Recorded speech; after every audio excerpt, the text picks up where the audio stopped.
Halo semuanya, nama saya Anissa Melina Syarif dan teman saya Kanita Bianca Anandita ingin menjelaskan tentang innate immunity dan adaptive immunity. Yang akan kami jelaskan yaitu ada perbedaan innate dan adaptive, innate immunity dan adaptive immunity. Imunitas adalah suatu kemampuan tubuh dalam melawan penyebab sel infeksi.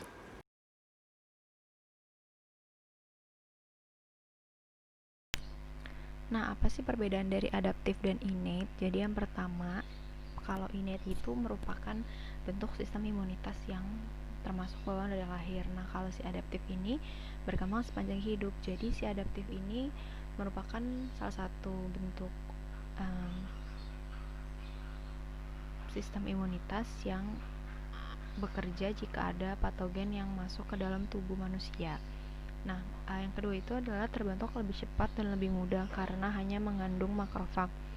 Kalau si adaptif ini mengenal zat asing dan beradaptasi secara individual terhadap tiap jenis patogen.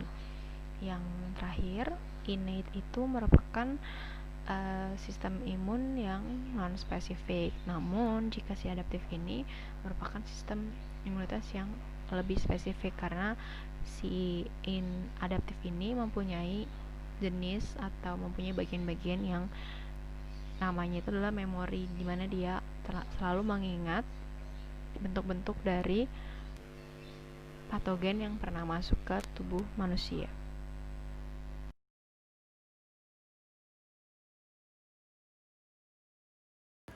Innate immunity adalah bagian sistem imun yang berperan sebagai barrier terdepan pada awal 0-12 jam terjadinya infeksi pada penyakit.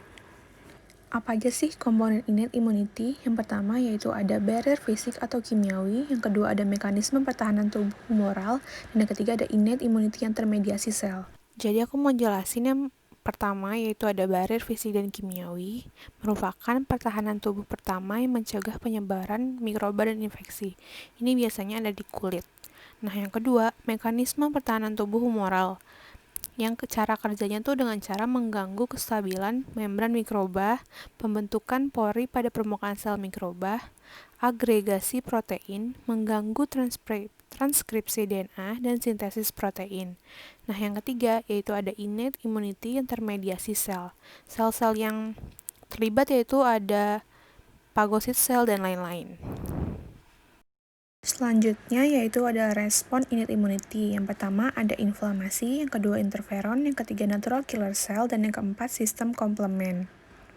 Inflamasi merupakan sebuah respon natural tubuh untuk melindungi tubuh kita dari benda asing yang berpotensi berbahaya. Interferon adalah hormon berbentuk sitokinin berupa protein berjenis glikoprotein yang disekresi oleh sel vertebrata karena rangsangan biologis seperti virus dan bakteri. Sel NK atau natural killer adalah bagian dari sel darah putih yang dapat membunuh sel yang berpotensi membahayakan tubuh. Nah, untuk sistem komplement merupakan bagian dari sistem imun bawaan, tetapi dia juga bisa menjadi sistem adaptif imun. Mekanisme kerja innate immunity tidak menunjukkan spesifitas terhadap bahan asing dan mampu melindungi tubuh terhadap banyak patogen potensial. Sistem tersebut merupakan pertahanan terdepan dalam menghadapi serangan berbagai mikroba dan dapat memberikan respon langsung. Adaptive immunity ini berperan penting dalam perlawanan patogen dari luar tubuh karena melawan terhadap antigen tertentu. Sistem imun adaptif ini terutama diperankan oleh limfosit B dan limfosit T. Pada umumnya, adaptive immunity ini bekerja pada 12 jam sampai 15 hari, di mana limfosit B dan limfosit T berperan. Limfosit B bekerja untuk humoral bersirkulasi dalam peredaran darah, sementara limfa serta mukosa, sedangkan limfosit T berperan dalam sel.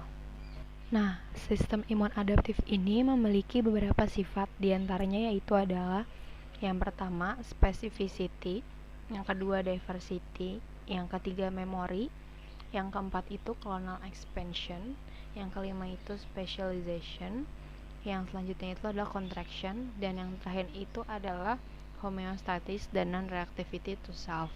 Nah, apa sih sifat-sifatnya itu? Jadi yang pertama itu specificity, yaitu kemampuan adaptive immunity untuk merespon terhadap satu antigen dengan antigen yang lain. Nah, contohnya tuh seperti kayak gini nih.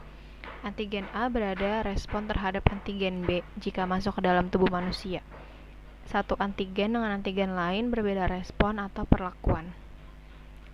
Yang kedua, diversity, itu kemampuan imunitas adaptif untuk merespon berbagai jenis antigen.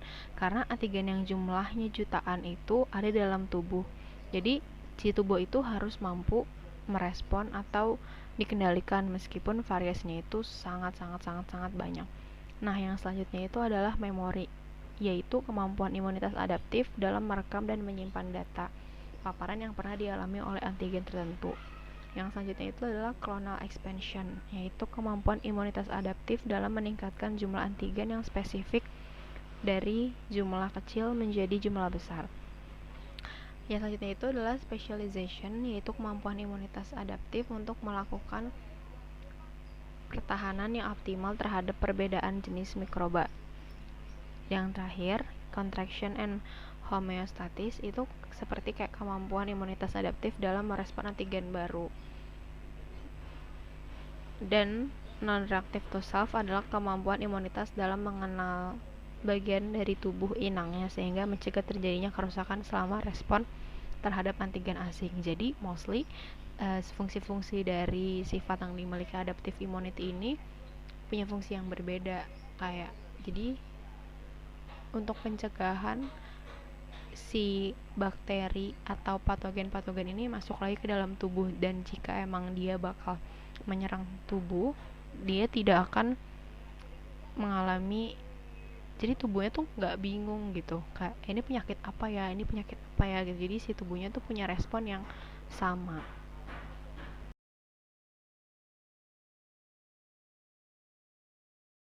Nah, bentuk dari sistem imun adaptif ini adalah yang pertama itu sistem humoral, yaitu diperankan oleh limfosit B, di mana rangsangan antigen akan diberikan kepada sel B proliferasi dan diferensiasi, lalu ditransfer ke sel plasma dan nanti akan membentuk antibodi.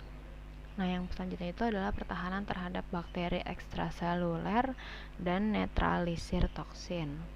Nah, yang kedua itu adalah sistem seluler atau bisa disebut cell mediated immunity atau yang biasa disingkat CMI. Jadi si sistem seluler ini diperankan oleh limfosit T. Jika tadi sistem humoral itu diperankan oleh limfosit B, maka si sistem seluler ini diperankan oleh limfosit T, yaitu TH, TS, TDH, dan TC. Bentuk pertahanannya itu adalah terhadap bakteri infraseluler seperti virus, jamur, parasit, dan keganasan. Keganasan ini maksudnya kayak bakteri yang ganas gitu. Nah, selanjutnya itu adalah antibody dependent cellular immune response, yaitu sel 0 akan menjadi sel K.